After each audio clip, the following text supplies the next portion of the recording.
po ninyo na po ay bumati at magbigay galang sa inyo lahat.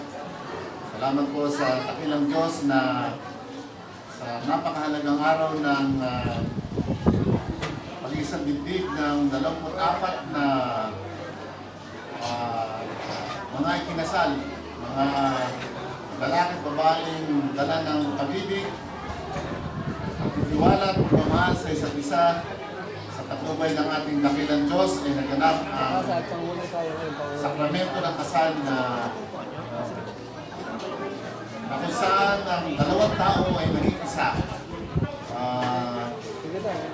Dalawang tao na nagsama at naging isa upang paglingkuran ang pamilya, ang ating mga kababayan, higit sa lahat ay paglingkuran ang ating dakilang lumikha.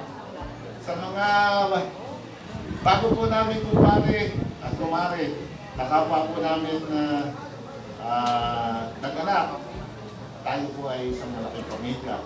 Sa mga inaanak namin, kahit ako may silamang ang ating pag-uusap at pagkiliin, yung pong ating pinagsamahan, yung pong gawain ginawa natin ay napakabuti. Ito po ay hindi lamang pagpapailalim sa Diyos, hindi pagpupuri sa Diyos. Tayo po lahat ay isang malaking pamilya. Higit sa lahat, bikisin po natin ang ating sarili sa pamamagitan ng ating pagtitiwala sa isa't isa at pagtingin ng patnubay sa ating dakilang Diyos para po sa kapayapaan at pangalagaan. Sa inyo po lahat, sa mga amin po inaanak, pagkabayan po tayo ng